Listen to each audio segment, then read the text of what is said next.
नमस्कार, morning call में आप सभी का स्वागत है। मैं हूं हेमंत घई। आगे बढ़ने से पहले आइए देख लेते हैं इस वक्त की सुर्खियां।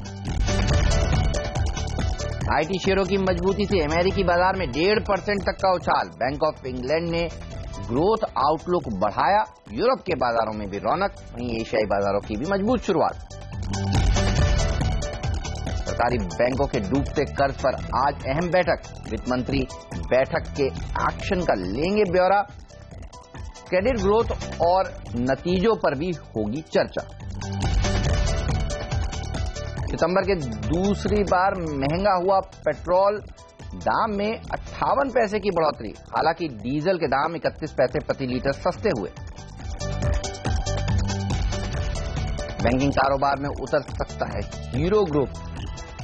एक्सक्लूसिव बातचीत में हीरो मोटो के चेयरमैन पवन कांत मुंजाल ने कहा, जल्द करेंगे आरबीआई में अर्जी। नैस्डैक का दावा, ग्लोबल चुनौतियों से निपटने के लिए घरेलू आईटी सेक्टर है तैयार, लेकिन गाइडेंस में कटौती की आशंका से नहीं किया इनकार।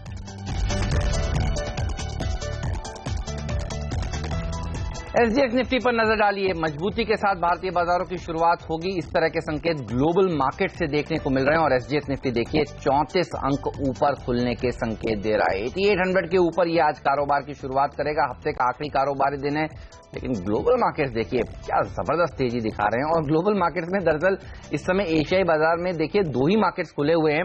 जापान का बाजार जो 1/4% ऊपर है, और स्ट्रेट टाइम्स यहां पर आधे % की तेजी देखने को मिल रही है। China, Taiwan, south Korea, Hong Kong, ये सभी एशियाई बाजारों में छुट्टी है, यहां पर कामकाज बंद है। और अगले हफ्ते देखिए जापान का बाजार सोमवार से बृहस्पतिवार तक बंद रहने वाला है। तो एशियाई बाजारों में काफी सारी छुट्टियां इस समय चल रही हैं, लेकिन आप देखिए ग्लोबल मार्केट्स ने काफी सहारा दिया है। चलिए ग्लोबल मार्केट्स का हम बात करेंगे, नीरज हमारे साथ जुड़ेंगे, लेकिन सबसे पहले देख लेते हैं कि अनिल सिंघवी क्या कह रहे हैं। आज किस तरह से भारतीय बाजारों को ट्रेड करना चाहिए, फिर उनसे भी बात होगी आगे। वो कह रहे हैं कि खरीदारी करनी चाहिए, और कल भी यही बात चल रही थी जब आखिरी सौदा कर रहे थे कि तेजी करके जाएंगे तो पैसा बनेगा, क्योंकि ग्लोबल मार्केट्स की तस्वीर कल जब बाजार बंद हो रहे थे तब अच्छी दिख रही थी। 58 अंक ऊपर दिखा रहा था डाउ फ्यूचर्स, और देखिए किस तरह की तेजी डाउ ने फिर देर रात दिखाई। चलिए अनिल सिंघवी से हम बात करेंगे। सबसे पहले चलते हैं नीरज वाजपेयी के पास और उनसे जानते हैं कि क्यों हुई इतनी तेजी यूएस के मार्केट्स में, यूरोप के मार्केट्स में। हाय नीरज, गुड मॉर्निंग, बताइए। Good morning Hemant. और जो ग्लोबल संकेत है वो पॉजिटिव है और भारतीय बाजारों को उसका फायदा मिल सकता है आज, क्योंकि जो तमाम वहां पे डेटा अब आ रहे हैं, चूंकि वीकली डेटा आते रहते हैं, तो कल थर्सडे को जो डेटा है वो कमजोर है, तो उससे अंदाजा एक बार फिर लगने लगा है कि रेट कट शायद ना हो। इस वजह से बाजारों में एक मजबूती दिखी। साथ ही एप्पल की वजह से पूरे आईटी पैक में एक जबरदस्त तेजी देखने को मिली, क्योंकि उनका जो नया प्रोडक्ट है 7 आईफोन वो बहुत अच्छी सक्सेस देख रहा है, तो वो एक माहौल वहां बनता हुआ। दूसरी तरफ आप यूरोपीय बाजारों में जाएं तो वहां पे भी जो आउटलुक है ग्रोथ का वो बढ़ा दिया गया है, तो उससे भी एक पॉजिटिविटी आई और यूरोपियन मार्केट भी तेजी बंद हुए। लेकिन कुल मिलाकर जो तस्वीर बन रही है ग्लोबल मार्केट, खासतौर पर अमेरिकी बाजारों में, वहां पे एक इंडेक्स चलता है, अंदाजा लगाते हैं लोग कि सितंबर की बैठक में क्या होगा। जो एक समय 30 पॉइंट तक पहुंच गया था वो घट के कल 15 रह गया है, तो लोगों का ये विश्वास अब बढ़ता जा रहा है कि शायद 20 और 21 सितंबर की जो बैठक है फेड की, उसमें रेट कट एक बार फिर से टल जाए। तो ये जो एक उठापटक है या उहापोह कह सकते हैं, मन के अंदर दुविधा है, उसका फायदा बाजारों में देखने को मिल रहा है। दूसरा, जो करेक्शन आया था उसकी वजह से थोड़ा सा कॉन्फिडेंस भी बढ़ रहा है, इस वजह से तेजी। साथ ही एशियाई बाजारों में बहुत सारे बाजार बंद है, इस वजह से भी बहुत ज्यादा लोगों को चिंता नहीं है। तो ग्लोबल मार्केट के संकेत अगर आप लेके चलेंगे आज, तो भारतीय बाजारों को निश्चित तौर पर फायदा होगा और तेजी रह सकती है। बिल्कुल नीरज, आप हमारे साथ जुड़े रहिए। आपसे ये भी जानेंगे कि कौन से वो टॉप 5 स्टॉक्स हैं जहां पर आज एक्शन देखने को मिल सकता है। लेकिन पहले चलते हैं अनिल सिंघवी के पास और जानते हैं कि आज वो कैसे अप्रोच कर रहे हैं भारतीय बाजारों को। हाय अनिल, गुड मॉर्निंग। 8800 के ऊपर एसजीएक्स निफ्टी दिखा रहा है कि भारतीय बाजारों की शुरुआत होगी। ये बताइए, आज आराम से आपको लगता है इन स्तरों के आसपास क्लोज भी हो जाएगा क्या? संभावना है हेमंत के 8750 के ऊपर की क्लोजिंग आज मिल जाएगी। और कल आखिरी आधे पौन घंटे में थोड़ी मजबूती के संकेत आना शुरू हो गए थे, और डेटा भी थोड़े से बेहतर है। देखिए एफआईएस की तरफ से कैश मार्केट में खरीदारी का आंकड़ा है, और वाया कारोबार में हालांकि आंकड़े बिकवाली के, लेकिन जो पिछले 4 सेशन से दमदार बिकवाली हो रही थी उसमें थोड़ी सी कमी आती हुई दिखी, तो यानी कि प्रेशर कम हुआ है। उस लिहाज से लगता है कि 8,700 जो होल्ड करने की बाजार की कोशिश रही है पिछले 3 सेशन में, वो आज भी बरकरार रहेगी। और ऐसे में 8,700 पहला स्टॉप लॉस बनता है, और अगर गैप से खुल जाए 8,800 को पार कर लें तो उसके बाद स्टॉप लॉस को ऊपर की तरफ 8,750 पर शिफ्ट करना चाहिए। इंटरेस्टिंग बात यह है कि 8,800 पार करना भी इतना आसान नहीं होगा, लेकिन अगर कर लिया तो उसके बाद आज जबरदस्त आपको शॉर्ट कवरिंग और फ्रेश खरीदारी भी आती हुई दिखेगी। तब काफी लोग ये मानेंगे कि बाजार में शायद करेक्शन पूरा होता हुआ दिख रहा है, फिर बाजार तेजी की तरफ बढ़ेंगे। तो अल्टीमेटली शुरुआती पहले घंटे में शायद 8,800 के आसपास बाजार रुकने की कोशिश करे। बैंक निफ्टी की होगा, क्योंकि आज मीटिंग भी है वित्त मंत्री जी की सारे बैंकर्स के साथ में। तो अगर बैंक निफ्टी आज 20,000 के पार निकलकर टिक जाए तो वहां पर एग्रेसिव शॉर्ट कवरिंग और फ्रेश खरीदारी आपको आती हुई दिखेगी, जो उन्हें 20,200 तक ले जा सकती है। बैंक निफ्टी में बहुत क्लियर कट स्टॉप लॉस नजर आता है 19,700 का, लगता नहीं जल्दी टूटने में है, तो वहां पर स्टॉप लॉस समझकर खरीदारी करनी चाहिए। बिल्कुल, तो बैंक निफ्टी में तेजी देखने को मिल सकती है। आज आईटी सेक्टर के लिए भी अच्छी खबर आती हुई कि H1B वीजा वाला जो मामला था वो बैक बर्नर पर जाता हुआ दिख रहा है, ठंडे बस्ते में पड़ रहा है। तो आज तेजी का दिन हो सकता है, ये राय निकल कर आ रही है अनिल की। चलिए, ये तो राय अनिल की, लेकिन बाकी हमारे दूसरे टेक्निकल एक्सपर्ट्स की क्या राय है, कौन से स्टॉक्स में ज्यादा तेजी देखने को मिलेगी, इस सब पर बात होगी कुछ ही देर में। लेकिन पहले चलते हैं नीरज के पास और जानते हैं कौन से वो टॉप 5 स्टॉक्स हैं जहां आपकी नजर आज जरूर होनी चाहिए। नीरज बताइए, कहां नजर है आपकी? देखिए, पहला स्टॉक होगा हमारा डेन नेटवर्क्स, और यहाँ पे 20 सितंबर को कंपनी की एक बोर्ड बैठक है जिसमें एक लीडिंग फाइनेंशियल पार्टनर को प्रेफरेंशियल इश्यू जारी किया जाएगा, जो सेक्टर्स लगता है काफी पॉजिटिव यहाँ पे एक विचार हो रहा है। तो इस वजह से स्टॉक पे आपको तेजी देखने को मिल सकती है। रेडिंगटन अगला स्टॉक होगा जो हमने चुना है। इसमें खबर यह है कि आईफोन 7 जो लॉन्च हुआ है, जबरदस्त रिस्पांस है और अब तक का सारा स्टॉक उनका ऑलरेडी बिक चुका है। तो इसलिए लगता है कि क्योंकि रेडिंगटन भारत में इसका और एशियाई देशों में सोल इनका डिस्ट्रीब्यूटर होता है, उसकी वजह से बहुत फायदा होने वाला है रेडिंगटन को। तो यहाँ पे भी नजर आपको रखनी चाहिए। भारत फाइनेंशियल इंक्लूजन, जो पहले एसकेएस माइक्रो फाइनेंस थी, उसने 108 करोड़ रुपए की और सिक्योरिटाइजेशन की है अपने लोन की, वो एक पॉजिटिव खबर है स्टॉक के लिए। तो यहाँ पे भी तेजी रह सकती है।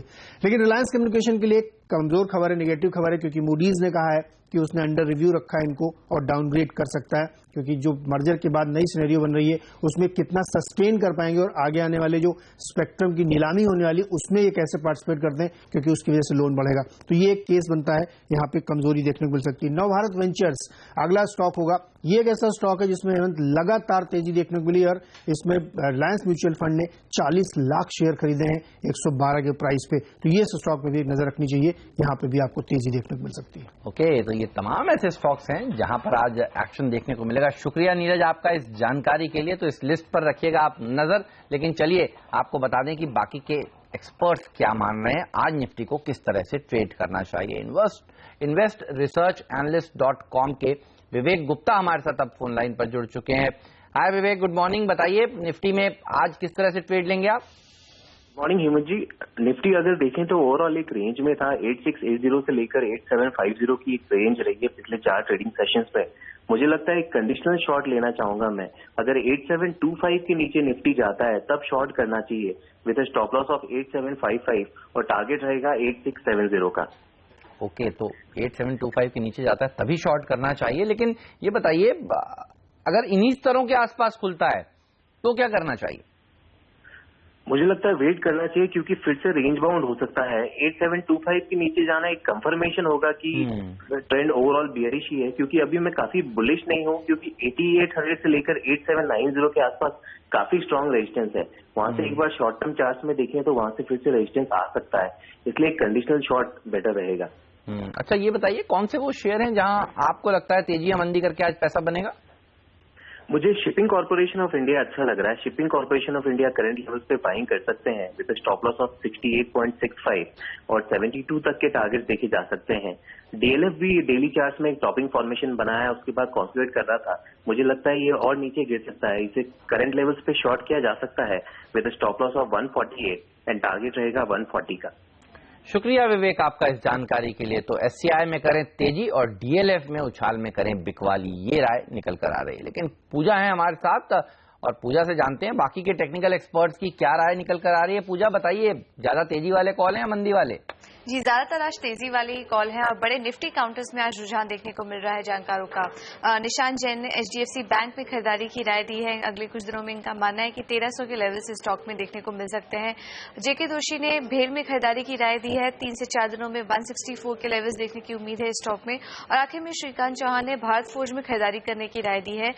915 के लेवल्स देखने की उम्मीद है स्टॉक में और 850 का स्टॉप लॉस आकर चलने की राय। ओके, बस शुक्रिया आपका पूजा इस जानकारी के लिए। तो ये हैं आज के लिए ट्रेडिंग कॉल्स। लेकिन और कौन से इवेंट्स हैं जिस पर आपकी नजर आज जरूर होनी चाहिए? देखिए, एक तो अनिल अभी आपको कुछ देर पहले बता रहे थे कि नजर होनी चाहिए आपकी वित्त मंत्री जी पर, क्योंकि वो आज PSU बैंकों के अध्यक्षों के साथ मिल रहे हैं, उनके मुखियाओं के साथ मिल रहे हैं और रिव्यू करेंगे बैंक्स ने, PSU बैंक्स ने किस तरह का प्रदर्शन अब तक दिखाया है और रिकैपिटलाइजेशन के ऊपर भी विचार होगा। तो ये एक बड़ा इवेंट है जिसके चलते PSU बैंकिंग शेयरों पर होनी चाहिए आज आपकी साफ तौर पर नजर। कल हमने देखा था जरूर ठंडा कारोबार कर रहा था ये सूचकांक, क्योंकि बाजार का मूड थोड़ा कमजोर था, लेकिन ये पैक आज आपकी नजर रडार पर जरूर होना चाहिए। इसके अलावा IPO बाजार पर रखिए नजर। GNA एक्सेल्स का जो IPO है उसके लिए आज अंतिम दिन है, ये आज बंद हो रहा है। HPL इलेक्ट्रिक और पावर के IPO के लिए आज प्रेस कॉन्फ्रेंस हो रही है, तो ये एक IPO खुलने वाला है और देखना होगा कि इसका प्राइस बैंड क्या होता है, क्या तारीख होती है जब ये खुलेगा, इस पर होगी नजर। इसके साथ साथ एडवांस टैक्स जो कल भर दिया गया था, कल आखिरी तारीख थी 15 सितंबर की, उसके आंकड़े अब धीरे धीरे करके बाजार के सामने आएंगे, तो देखेगा बाजार, समझेगा कौन सी कंपनी ने ज्यादा एडवांस टैक्स भरा है, उस शेयर में होगी तेजी। जिस कंपनी ने कम एडवांस टैक्स भरा होगा उसमें गिरावट भी देखने को मिल सकती है। साथ ही यूरोपियन यूनियन की आज एक इम्पॉर्टेंट समिट भी है। ये समिट इसलिए इम्पॉर्टेंट है क्योंकि ब्रेग्जिट यानी ब्रिटेन का एग्जिट होने के बाद यूरोपियन यूनियन से ये पहली बैठक होने वाली है और सबकी निगाहें टिकी रहेंगी कि किस तरह की रणनीति बनाई जाती है। स्लोवाकिया में ये एक इम्पॉर्टेंट बैठक आज होने वाली है। तो इन तमाम इवेंट्स पर रहेगी बाजार की नजर। लेंगे एक ब्रेक के बाद हम आपको बताएंगे कि कमोडिटी बाजार में किस तरह का आज एक्शन देखने को मिलेगा, रुपए को आपको किस तरह से ट्रेड करना चाहिए और सोने में क्या बनाए रणनीति, इस सब पर बात ब्रेक के बाद।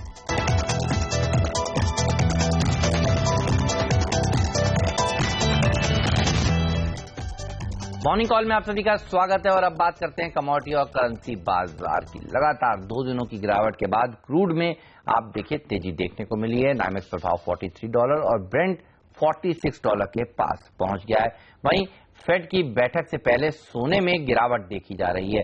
कॉमेक्स पर भाव $1320 के करीब पहुंच गया है। उधर कल डॉलर के मुकाबले रुपया 13 पैसे कमजोर होकर 67.02 पर जाकर बंद हुआ।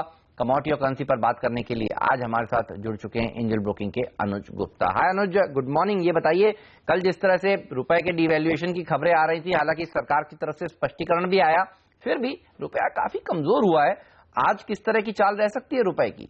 हेमंत जी, गुड मॉर्निंग। कल जो हमने देखा था वो डिवैल्यूएशन की खबर की वजह से था, मगर अगर हम देखें तो कहीं ना कहीं मार्केट लोअर लेवल्स पर बाउंस होती हुई दिखाई दी है और हमने देखा है कि कहीं ना कहीं एक प्रॉफिट बुकिंग मार्केट में आती हुई दिखाई दी, जिसकी वजह से हमने देखा है कि रुपये में एक उछाल आते हुए देखा है। मुझे लगता है कि जो डेप्रिसिएशन हुआ है ये आज भी कायम रह सकता है और हमें लगता है कि आज इंडियन रुपीज में बाय करके चलना चाहिए।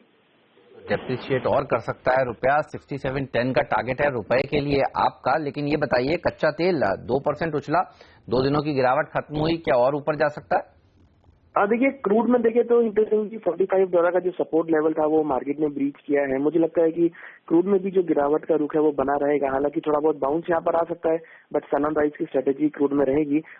करीबन 2980 के आसपास बिकवाली करके चलें, नीचे टारगेट करीबन 2880 तक, $42 तक लेवल देखने को मिल सकते हैं। अंतर्राष्ट्रीय बाजार में सोना जो है वो 2 हफ्ते के निचले स्तर पर कल पहुंच गया। सोने को भारतीय बाजारों में किस तरह से ट्रेड करना चाहिए? देखिए, गोल्ड में भी देखें तो 420 के नीचे अब ट्रेड कर रहा है और MCX में भी देखें तो भाव 31,000 के नीचे आ गए हैं। तो मुझे लगता है कि पॉइंट ऑफ व्यू से इसमें भी बिकवाली कर सकते हैं। नीचे टारगेट करीबन 30,700 तक देखने को मिल सकता है।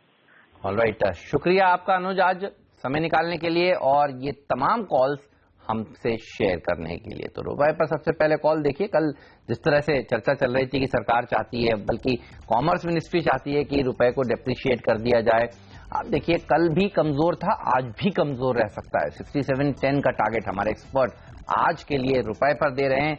और दूसरे कमोडिटीज देखते हैं, कच्चा तेल यहां पर देखिए जो टारगेट दे रहे हैं हमारे एक्सपर्ट वो 2880 का दे रहे हैं। स्टॉप लॉस 3030 इंटरेस्टिंग लेवल है, इसके स्टॉप लॉस के साथ यहां पर आप शॉर्ट कर सकते हैं। और सोने में भारतीय बाजारों में दबाव देखने को मिल सकता है। अंतर्राष्ट्रीय बाजार में भी हमने देखा था 2 हफ्ते के निचले स्तर पर पहुंच गया था। 30,700 का टारगेट आज के लिए, 31,200 का एक स्टॉप लॉस भी आपको जरूर लगा लेना चाहिए। चलिए लेंगे एक छोटा सा ब्रेक, कहीं मत जाइए, बने रहिए सीएनबीसी आवाज के साथ। ब्रेक के बाद फिर से नजर डालेंगे एशियाई बाजारों पर और काफी सारी खबरें जिसका जिक्र करेंगे। आप बने रहिए हमारे साथ।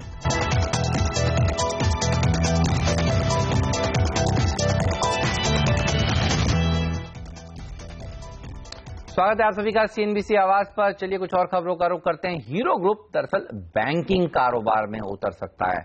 हमसे एक्सक्लूसिव बातचीत में हीरो मोटो के चेयरमैन पवन कांत मुंजाल ने कहा कि वो जल्द ही आरबीआई को अर्जी देंगे कि वो बैंकिंग कारोबार में उतरना चाहते हैं।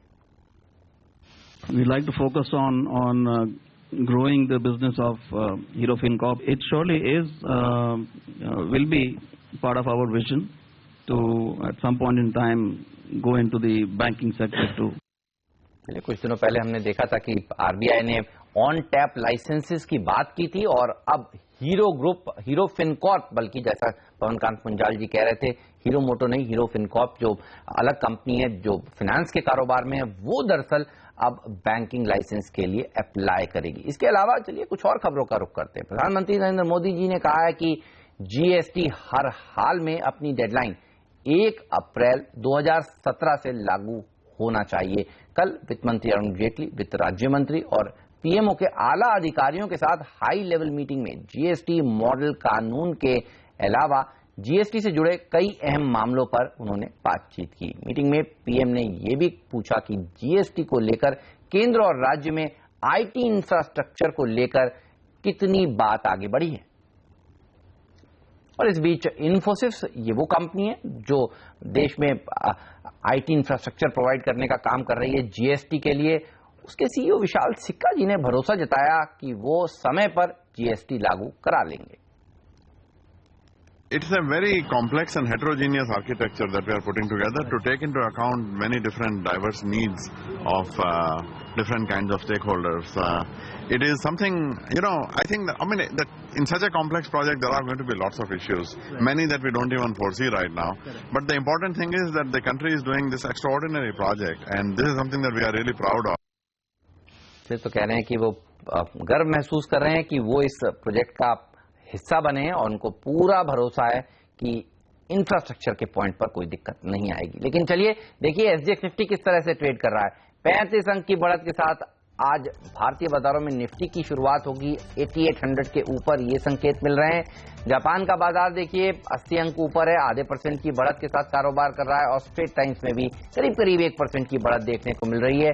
तो बाकी के बाजार दरअसल आज बंद हैं। China, Taiwan, south Korea, Hong Kong, ये तमाम मार्केट्स में आज छुट्टी है। वो लंबी छुट्टी, लंबा वीकेंड मना रहे हैं, लेकिन आप देखिए आज अच्छी तेजी देखने को मिल सकती है क्योंकि ग्लोबली अच्छी रैली बनी है। यूएस ने अच्छा प्रदर्शन दिखाया, वहां पर आईटी सेक्टर में एक अच्छी तेजी देखने को मिली है और यूरोप ने भी अच्छा प्रदर्शन दिखाया क्योंकि बैंक ऑफ इंग्लैंड ने यूके की जीडीपी का जो अनुमान है वो 0.1% से बढ़ाकर 0.3% कर दिया। अनिल सिंह भी कह रहे हैं कि तेजी होगी, यहां पर आपको लॉन्ग साइड की पोजीशंस बनानी चाहिए। 8850 का टारगेट है, 8800 अगर क्रॉस हो जाएगा तो अच्छी शॉर्ट कवरिंग रैली देखने को मिलेगी। तो ऐसे दिन आपको कौन से स्टॉक्स चुनने चाहिए ये हम बताएंगे छोटे से ब्रेक के साथ। मेरे साथ नीरज बाजपेयी जुड़ेंगे और हम लेकर आएंगे स्टॉक 2020 का मुकाबला।